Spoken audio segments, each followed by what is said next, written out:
De nuevo por acá, estimados estudiantes, continuando con el Diplomado Internacional de Neuroanatomía Funcional, hoy les traigo una clase muy bonita. Siempre les digo que son bonitas, pero bueno, en realidad sí. Todas las clases de neuroanatomía son excelentemente bonitas. Hoy es la vía extrapiramidal.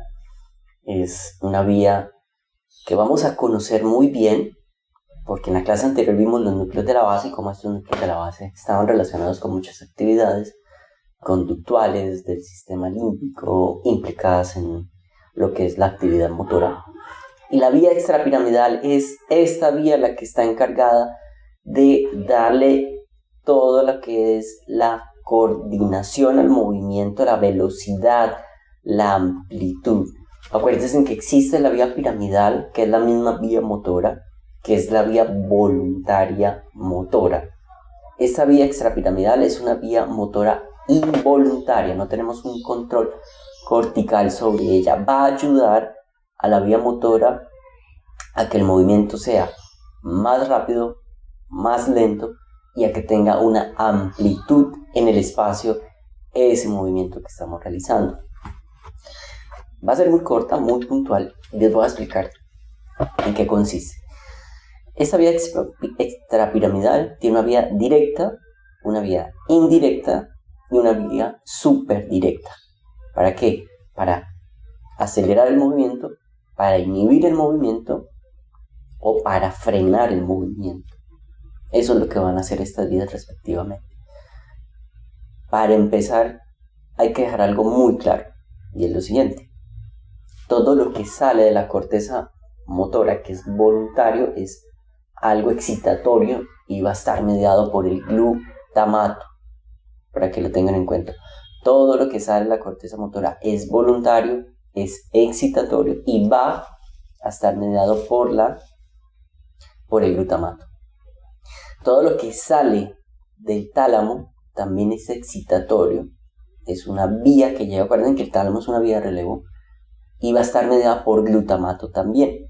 Y va a estar en una constante comunicación, enviándole señales de esas vías que recibe, va a estar enviándole señales a través del glutamato a la corteza y le va a estar diciendo qué es lo que está sucediendo en todas esas vías para que llegue a la corteza cerebral a su respectiva área.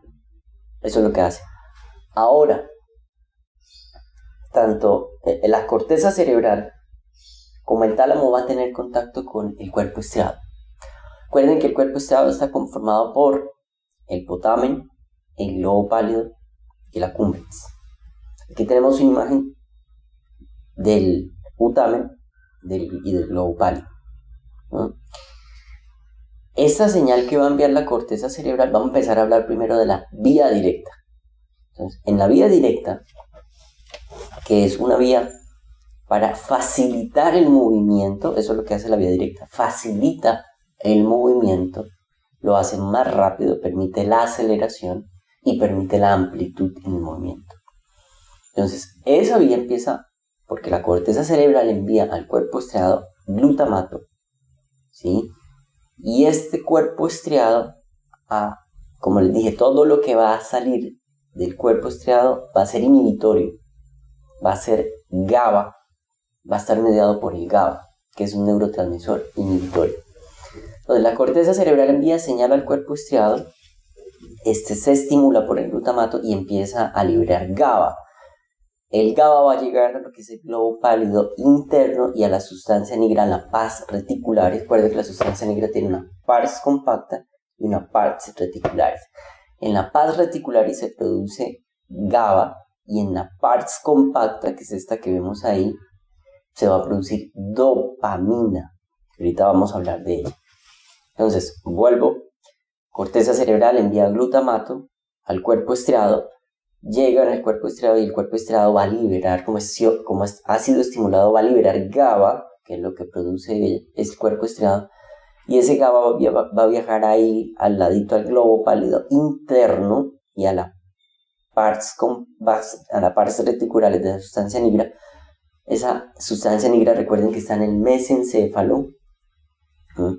Llega ese GABA y ellas también van a liberar GABA, pero ojo, como están recibiendo GABA del cuerpo estriado, en vez de estimular el GABA, lo que va a hacer es inhibir al globo pálido interno y a la sustancia negra.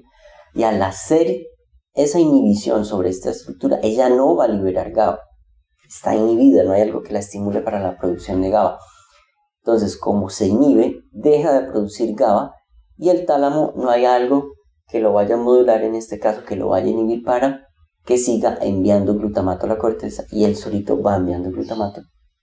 Y así es como se va a facilitar el movimiento. Esa es la vía directa para que haya movimiento. La repito. Está la corteza cerebral, envía glutamato al cuerpo striado, el cuerpo striado envía GABA al globo pálido interno, a la sustancia negra, a las pasas reticulares. Esta va a ser inhibida y no va a enviar GABA al tálamo, y el tálamo queda sin inhibirse y sigue enviando glutamato a la corteza, y así se da el movimiento. Pero ojo, para que haya una aceleración de ese movimiento y para que haya una amplitud de ese movimiento, porque aquí lo que acabo de explicar es la vía para que se facilite el movimiento, pero para que se acelere y para que haya la amplitud se necesita de dopamina.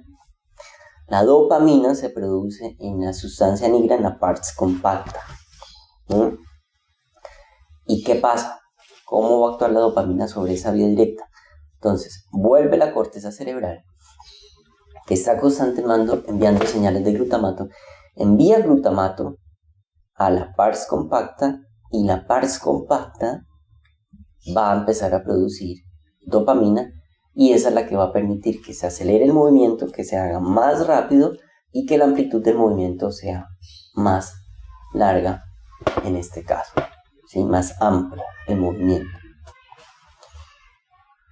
Esta vía directa se ve afectada en la enfermedad de Parkinson. ¿Por qué? Y ustedes, cuando tengan un paciente con enfermedad de Parkinson, van a ver que sus movimientos van a ser más lentos, que no van a tener aceleración, o puede que empiece con aceleración, pero se vuelven más lentos y también se vuelven menos amplios. Ya no van a hacer este movimiento tan amplio, sino más cortico. Entonces, si algún día ven un paciente de estos con Parkinson, se van a dar cuenta que lo característico de esta enfermedad es esta manifestación.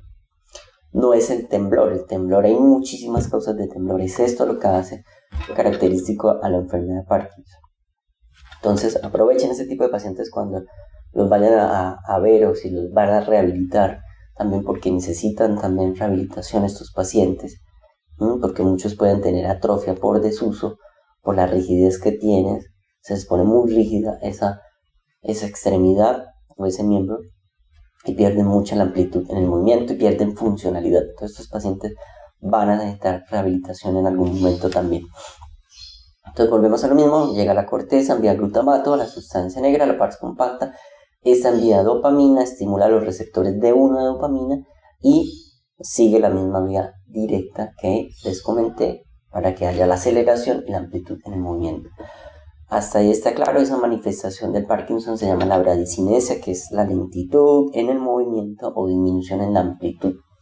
Esa lentitud puede ser al inicio del movimiento o durante el movimiento. Es la única enfermedad hipokinética, le llamamos, que es una disminución en los movimientos. Todo el cuerpo empieza a poner también hipokinético, su fascia se vuelve hipokinética, quieto, dejan de parpadear. Tienen que tener mucha observación cuando van estas personas. Los ángulos de movimiento se vuelven mucho más cortos y rígidos.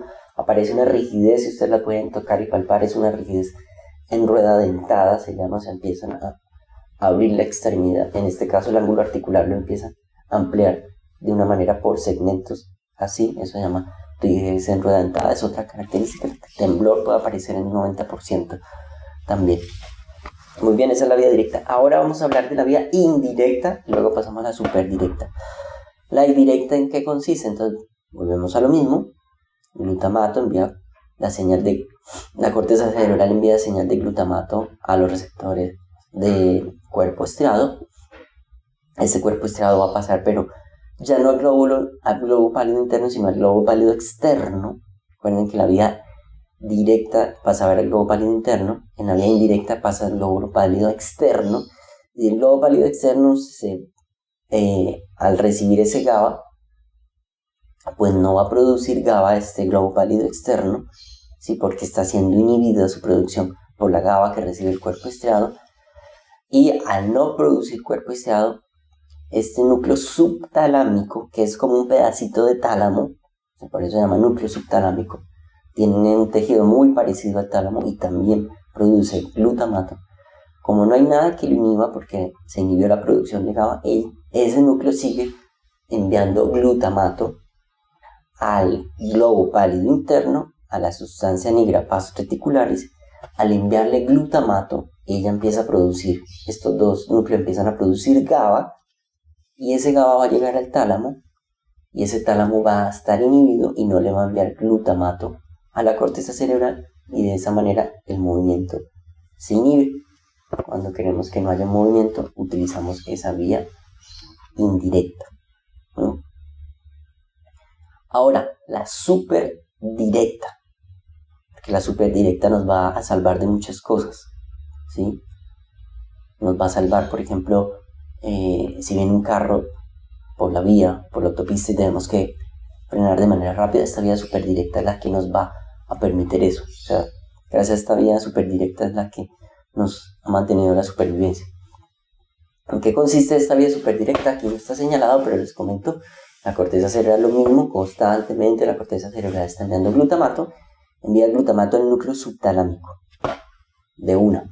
Al enviar al núcleo subtalámico, este estimula la producción de su glutamato y envía glutamato al globo pálido interno, a la sustancia negra, a las pares reticulares, y ella inmediatamente produce GABA al tálamo y frena el tálamo para que deje de enviar glutamato a la corteza, y hay un freno motor.